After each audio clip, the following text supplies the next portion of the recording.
Et au début de tout cela, une femme nommée à accent grave son réveil. Kujire mange une pastèque, puis se dirige droit vers une Marlboro, puis prend le paquet de cigarettes et va fumer sur le balcon. Après cela, Kujire attrape son sac et quitte la maison, jusqu'à ce qu'elle passe soudain devant une publicité télévisée présentant un produit appelé Generic Earth, qui permettrait théoriquement de sauvegarder la mémoire humaine. De plus, on dit que ces appareils peuvent conférer la jeunesse éternelle et l'immortalité à celui qui les possède. Quant à la journaliste, elle se rend dans un magasin de vêtements et apprend du propriétaire que les produits liés à Generic Earth se vendent bien mieux que les autres. De retour au présentateur, il confirme ses dires. Après tout, les projets du nouveau gouvernement ont tendance à attirer l'attention du monde entier, et de plus, beaucoup considèrent Generic Earth comme le rêve romantique de tous les humains. Bien que tout le monde soit enthousiasmé par cette nouvelle technologie, Kujire se rend au travail sans se soucier de rien. Dès son arrivée, elle est accueillie par son patron qui lui ordonne d'aller déposer sa feuille de présence immédiatement dans le rodateur. Sinon, elle se retrouverait derrière Kudo, l'autre employé de l'entreprise. Mais à ce propos, l'homme arrive sur place, la renverse et dépose sa feuille de présence dans le rodateur avant la jeune fille, remportant ainsi la victoire. Bien qu'arrivée en retard, Kujire se rend chez Kudo pour lui remettre la liste des nouveautés de la journée. Soudain, elle lui reproche son comportement puéril lorsqu'il a renversé plus tôt, déposant son bulletin de présence devant elle. Voyant cela, Kudo boude et lui crie d'oublier. Soudain, leur patron lui parle de Cyclone Colon, l'endroit où il vit, et lui dit que même si l'endroit n'est pas du tout pratique, le nombre d'habitants ne diminue jamais. Cela dit, il demande à Kudo s'il n'a pas un autre endroit où aller, et Kudo répond qu'il apprécie vraiment le colon actuel. Comme c'est l'heure du déjeuner, Kudo invite Kujire à déjeuner pour s'excuser de la farce qu'il lui a faite plus tôt dans la journée. Lorsqu'il remarque que le restaurant où il se trouve est celui où elle avait déjà voulu aller, Kujire est encore plus excitée et commence à consulter le menu pour choisir ce qu'elle va manger. Mais soudain, Kudo change d'avis et décide de l'emmener manger au même endroit qu'eux. La fille le regarde alors sérieusement, sans qu'il comprenne quoi que ce soit. Il lui demande alors ce qui ne va pas. Kujire répond qu'elle aurait aimé manger dans cet autre restaurant. Voyant cela, Kudo prend une cuillerée de nourriture et la lui apporte, puis commence à lui décrire le ragoût pour la convaincre que c'est le meilleur repas du monde. Mais à mesure qu'il continue de parler, elle finit par l'ignorer complètement, ne prêtant attention qu'à ses lunettes, qui ont commencé à s'embuer plus que d'habitude depuis ce matin. Voyant cela, Kudo suggère que sa vue se dégrade. Elle décide d'utiliser des gouttes pour les yeux de la marque vue à la télévision. Dès qu'il la voit faire, Kudo commence à la réprimander, affirmant que les produits de l'entreprise sont devenus moins fiables depuis son rachat par le fils de l'ancien propriétaire, qui n'est pas très fiable. Kudo lui explique alors que si elle souffre de fatigue oculaire, Kujire n'a qu'à lui masser les points d'acupuncture. Cela dit, il lui tend les bras et lui propose de la masser, mais Kujire refuse, prétextant qu'il ne ferait qu'aggraver la situation. Ils commencent à se disputer, jusqu'à ce que la serveuse apporte un autre plat qu'ils avaient commandé, interrompant la dispute. Et tandis qu'ils poursuivent leur repas, Kujire lui fait une remarque sur la salle Jedjed 5 du bâtiment Xi'an. Dans ce document, Kudo dit que l'endroit-il n'y a pas de climatisation et il est exposé au soleil, donc personne sans conscience ne voudrait y vivre. Voyant cela, Kujire se souvient d'une autre réparation à effectuer sur le bâtiment, et Kudo, à son tour, dit qu'il préfère faire les réparations lui-même plutôt que de toujours appeler le propriétaire. Après tout, l'endroit est déjà très vieux et nécessiterait des rénovations constantes, ce qui finirait par lui faire du ressentiment. Et sur le chemin du retour au bureau, Kudo lui suggère de réparer ses lunettes dès que possible, car travailler avec une paire de verres de mauvaise prescription fatiguera certainement sa vue à un moment donné, et après être allée chez l'ophtalmologue, elle découvre que sa vision s'est en fait améliorée. Par conséquent, l'inconfort qu'elle ressentait en portant des lunettes est dû au fait qu'elle n'en a plus besoin pour voir, et en la voyant sans lunettes, le patron dit qu'elle a l'air beaucoup mieux comme ça. Cela dit, le vieil homme demande l'avis de Kudo, et il répond le contraire à son visage, en disant qu'il la préfère avec des lunettes, comme s'il était dérangé. Et à un autre moment, Kujire demande s'il s'oppose à la construction du terrain générique, et il répond oui instantanément, car il pense qu'il est absurde qu'ils utilisent l'argent de leurs impôts pour construire une fausse imitation du terrain. Alors que Kujire parle du restaurant où elle voulait aller plus tôt, et dit que l'endroit risque de fermer, car de nombreux nouveaux magasins à Kowloon devraient fermer bientôt. Et en parlant de cet endroit, Kudo décrit Kowloon comme un endroit nostalgique en raison de sa simplicité et de son quartier légèrement bruyant. Pour lui, tous ces détails rendent l'endroit confortable. Par conséquent, il compare le sentiment qu'il a pour Kowloon à l'amour, et à part lui, tous les autres habitants de Kowloon ressentent le même sentiment que lui, et à cause de cela, ils veulent que l'endroit reste intact et ne change jamais. Tandis que Kujire, elle dit qu'elle ne voit rien de nostalgique dans cette ville, et au lieu de cela, elle ressent ce sentiment de nostalgie quand elle voit Kudo, et quand elle voit qu'elle a fini par dire quelque chose d'un peu suspect, elle rougit d'embarras et dit qu'elle ne voulait pas dire quelque chose comme ça. Cependant, la réaction de Kudo n'était pas non plus très normale, et le lendemain, Kujire se rend à nouveau à l'entreprise en portant des lunettes, ce qui laisse son patron confus, car elle-même lui avait dit qu'elle n'aurait plus besoin de porter de lunettes. Cependant, elle dit qu'elle n'a pas l'habitude de se voir sans lunettes, et donc elle a décidé de les remettre, et soudain, quand elle voit une tache sur le poignet de Kudo, elle s'inquiète pour lui. Mais Kudo l'informe qu'il a l'habitude de toucher les chiffres écrits sur les murs, avec ses genoux, et c'est pourquoi elle finit par salir sa chemise. Et quand la nuit tombe, les les deux quittent la compagnie et décident d'aller quelque part ensemble pour manger. Mais cette fois, il l'emmène manger dans un endroit différent. Et alors qu'ils partent de là, Kujire commence presque à se sentir malade, disant qu'elle ne peut rien manger d'autre ce jour-là. Puis ils vont dans un salon de thé où Kudo avait l'habitude d'aller il y a longtemps. Et ils commandent ensuite un café glacé et reçoivent une pastèque de la maison en cadeau. Et Tsukujire va directement à la pastèque, ce qui rend Kudo confus, car elle-même avait dit qu'elle ne pouvait plus manger. Tsukujire lui rappelle que la pastèque a la même consistance que l'eau, donc c'est pratiquement comme une boisson pour elle. Alors qu'elle mange de la pastèque, elle ressent à nouveau ce sentiment de nostalgie en regardant Kudo, en ce sens qu'elle décide d'allumer une cigarette comme lui, et dit que fumer après avoir mangé de la pastèque laisse un très bon goût dans la bouche, tandis que lui et Kudo la regardent avec un air étonné sur leur visage, lui faisant croire qu'elle vient de dire quelque chose d'étrange. Mais en fait, il dit qu'il venait de se souvenir d'une autre personne qui avait dit quelque chose de similaire à ce qu'elle a dit, et juste au moment où il décide de quitter les lieux. Ils sont guidés vers la sortie par le préposé qui dit qu'elle est heureuse que Kudo ait amené sa petite amie pour essayer ses boissons une fois de plus, mais entend l'homme se tromper avec Tsukujire et le corrige, disant qu'ils sont en fait amis, et en suivant Kudo, elle l'informe de la confusion que l'employé a faite, croyant qu'ils sortent ensemble. À ce moment-là, Kudo rit simplement, et elle lui demande s'il a l'intention de clarifier toute cette confusion. Après tout, le jour où il ira à l'endroit avec leur petite amie en fait, l'employé finira peut-être par trouver cela étrange. Mais Kudo lui demande de ne pas s'inquiéter de telles choses, et après avoir dit cela, il lui donne un poisson en cadeau, et elle prend ensuite le cadeau et rentre chez elle, mais continue de penser à la conversation qu'ils ont eue sur la rencontre d'autres personnes qui ont la même habitude qu'eux, et le lendemain, la télévision diffuse une déclaration sur la situation environnementale à Kowloon en ce moment. Dans ce cas, ils ont activé une alerte de fumée photochimique. Ils suggèrent donc aux gens d'éviter les activités en plein air, afin de ne pas entrer en contact avec la chaleur et l'humidité. En attendant, Tsukujire va dans la chambre, elle commence à rénover le bâtiment au 205 et commence les réparations avec le peintre. À cause de la chaleur ce jour-là, elle transpire abondamment, mais en voyant le mur de l'autre côté encore inachevé,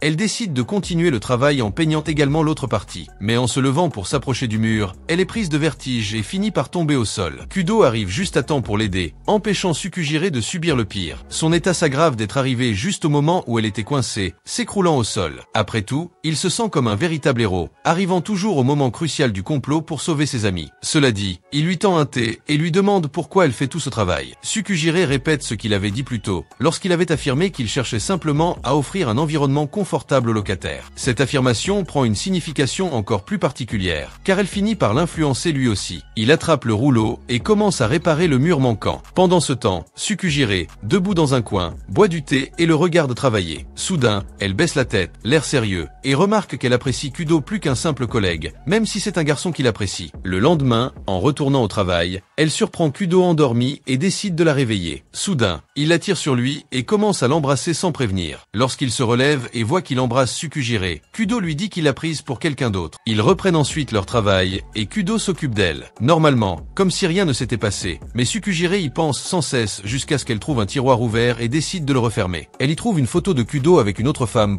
.et en déduit que c'est la personne dont il avait parlé plus tôt. Et après avoir vu la photo, elle retourne à ce salon de thé où elle est allée avec lui l'autre jour. Et juste au moment où le préposé la voit tenir cette photo, il lui rappelle que c'est lui-même qui a pris la photo. Et en fait, la fille représentée à côté de Kudo était Tsukujire elle-même, à une époque dont elle ne se souvient pas. Et tandis qu'il revient à accent grave de retour du travail, Kujire est interrompu par un appel d'Ohar, qui ne fait que parler du bruit que fait sa voisine toute la nuit, ce qui finit par la troubler. Voyant que son ami a besoin d'aide d'urgence, Kujire promet d'aller voir ce qui se passe. Arrivée à la maison d'où provient tout ce bruit, elle sonne. La femme qui se trouve à l'intérieur, Yume, ouvre la porte, mais se retrouve submergée par plusieurs ours en peluche. Lorsqu'elle aperçoit Kujire, la jeune fille lui demande qui elle est. Elles entrent ensuite dans la maison pour discuter de ce qui se passe. Puis Yume informe Kujire qu'elle devra encore fabriquer 50 oursons. Tandis qu'elle explique la situation, la jeune fille remarque que Kujire est un peu silencieuse et en déduit qu'elle a besoin d'analgésie. Cependant, Kujire, même sans connaître la femme, décide de se confier à elle et lui montre une photo d'elle avec Kudo. Dès qu'elle voit la photo, Yume en déduit que l'homme est le petit ami de Kujire et qu'il a trompé, ce qui la bouleverse. Mais à sa suggestion, Kujire répond qu'en réalité, la femme sur la photo n'est pas elle. Après tout, elle ne se souvient pas d'avoir pris cette photo avec Kudo. Et de plus, elles n'ont jamais eu ce genre de relation intime, elles sont juste collègues de travail. À part ça, Kujire dit ne pas se souvenir de grand chose, y compris de son ancien moi. Et comme elle n'avait jamais pris le temps d'y penser, Kujire n'avait jamais remarqué ce trou de mémoire qui lui était habituel. Et pour couronner le tout, Kudo ne lui avait jamais parlé de cette photo ni de la relation qu'ils auraient pu avoir par le passé. Après avoir entendu tout ce que Kujire avait à dire sur la photo, Yume prend sa décision. La fille sur la photo photo n'est définitivement pas elle, puisque Kujire elle-même l'avait clairement indiqué dès le début de la conversation. De plus, elle ajoute que beaucoup de gens n'ont pas de passé, comme elle. Après tout, Yume a eu recours à la chirurgie esthétique de la tête aux pieds, au point de devenir une personne complètement différente de celle qu'elle était auparavant. C'est pourquoi elle dit avoir décidé d'effacer son passé en devenant une nouvelle personne. Et lorsqu'une personne parle de son passé, la jeune femme nie tout simplement et affirme que cette personne n'était pas elle. Après tout, elle croit être la seule à pouvoir décider qui est ou n'est pas son véritable moi. Ceci dit, Yume sert une tarte à Kujire et explique que c'est la première friandise qu'elle a mangée après sa chirurgie esthétique. Elle considère donc cette tarte comme un gâteau d'anniversaire pour son nouveau moi. Yume sert ensuite la même tarte à Kujire et se dit heureuse de pouvoir faire cela pour elle. Pendant ce temps, Kudo est toujours au bureau et se souvient de sa rencontre avec Kujire et des moments passés ensemble au sein de l'entreprise. Lors d'une de ces rencontres, Kudo apprit que pour réussir dans cette entreprise, il était important que les employés maîtrisent le mahjong, car les compétences acquises à ce jeu les aidaient à mieux gérer l'anxiété des résidents. À un autre moment, ils se retrouvèrent au sommet du bâtiment. Kujire s'éloigna un instant pour fumer. Cependant, Kudo s'approcha de nouveau d'elle, la faisant s'interroger sur son approche. Kudo prit alors une cigarette et la masqua, laissant entendre qu'il venait juste fumer. Tout en fumant, il engage à nouveau la conversation avec elle, lui demandant si elle a d'autres astuces pour s'entendre à la Kowloon Company. Kujire lui répond qu'il doit tomber amoureux, et en entendant cela, Kudo s'effondre instantanément, croyant qu'elle parle de tomber amoureux dans un contexte romantique. Cependant, elle donne quelques détails supplémentaires, omis dans sa première explication.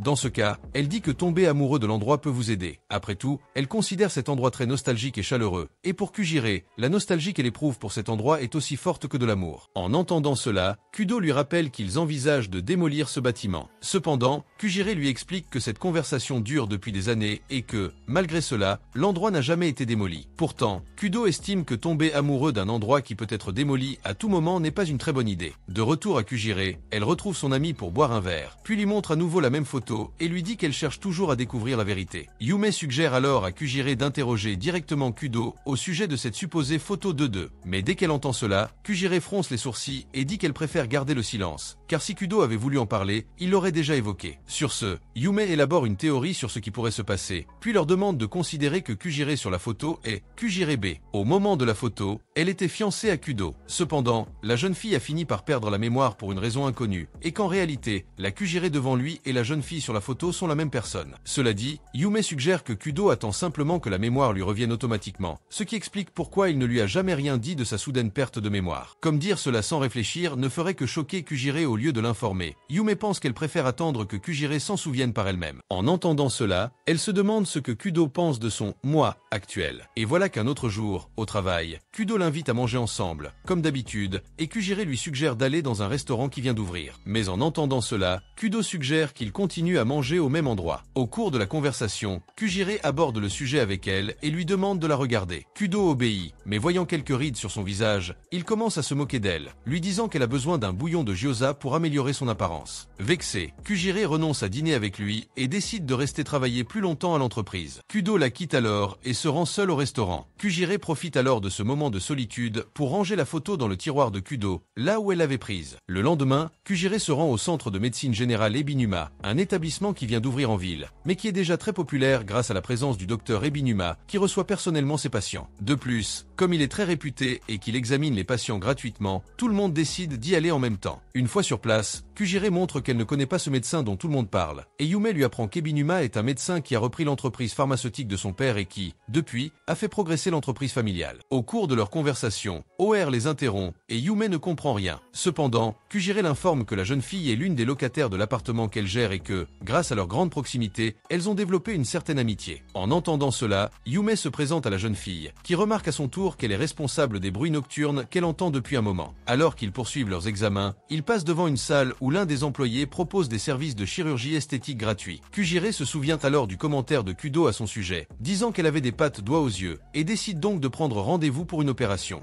Et de retour à Kudo, il s'arrête au bar de son ami et découvre que Gwen a démissionné, et il lui demande pourquoi il a fait une chose pareille. Mais le nouvel employé le laisse sans beaucoup de réponses. Après tout, il a commencé à travailler au bar ce jour-là. Après cela, Kujire se rend au même restaurant à la recherche de Gwen, l'employé qui a pris cette photo où elle et Kudo se trouvent. Mais lorsqu'elle apprend qu'il a été renvoyé, elle quitte le bar tristement. Mais Yume demande à Kujire de lui dire à quoi ressemble le garçon, car elle pourrait finir par le croiser quelque part. En poursuivant leur chemin, ils tombent sur un stand de bijoux. Kujire y observe des boucles d'oreilles et se souvient bien que Kudo avait dit qu'elle n'avait pas de piercing. Voyant Kujire si absorbé par les accessoires, Yume prend une paire de boucles d'oreilles semblables à celles que Kujire portait sur la photo qu'elle a prise avec Kudo. Pendant ce temps, Kudo retourne à l'entreprise, et se souvenant que c'est lui qui a loué une maison pour Gwen, Kudo en déduit qu'il vit au même endroit. Soudain, Kujire entre dans la pièce, portant déjà les boucles d'oreilles qu'elle a achetées au stand en allant au travail. Lorsqu'il la voit avec des boucles d'oreilles semblables à celles qu'elle portait sur la photo, Kujire s'arrête devant elle et la fixe du regard. Elle lui répond que ces boucles sont des boucles d'oreilles à pression, et qu'elle ne s'est donc pas fait percer les oreilles. Kujire ajoute qu'elle voulait changer de look, mais en entendant cela, Kudo lui dit de ne pas s'inquiéter de ces choses inutiles, puis quitte la pièce. Eh bien, après le travail, Kujire retourne chez Yume en pleurs et lui dit qu'elle a fait une erreur en se présentant à Kudo avec ses boucles d'oreilles. Après tout, cela l'a fait la regarder d'une manière qu'elle ne voulait pas, alors elle comprend qu'il est inutile d'essayer d'attirer son attention comme ça. La voyant déprimée, Yume l'invite à manger des bonbons. Le lendemain, Kujire retrouve Kudo sur le balcon de l'immeuble. Il profite de ce moment seul avec elle pour s'excuser de la veille, car il a fini par déverser sa frustration sur elle sans le vouloir. En entendant cela, Kujire reconnaît d'avoir été puéril, et pour s'excuser, lui demande de choisir le restaurant où ils mangeront pendant leur pause. Bien qu'ils ne soient pas d'accord au début, Kudo finit par accepter sa situation. Il leur propose néanmoins d'aller au restaurant de son choix ce soir-là, après le travail. Dès leur arrivée, Kudo goûte le poulet au citron et en fait l'éloge, mais affirme que le bouillon de gyoza est encore bien meilleur. Un autre jour, Kujire et Yume se rendent à la clinique Ebinuma pour les interventions esthétiques prévues. En entrant dans le cabinet de la spécialiste Ebinuma, Kujire annonce vouloir soigner ses pas de doigts. Ebinuma s'approche d'elle pour examiner son visage et commence à lui poser des questions familières. Kujire répond qu'elle a perdu la mémoire et ne sait donc rien. Ebinuma ajoute que l'important est qu'elle soit là. Il commence alors à lui donner des indices suspects, la faisant quitter la pièce effrayée. Ne voulant pas retourner auprès de ce fou qui, soit dit en passant, lui a volé son rouge à lèvres et l'a mis sur sa bouche.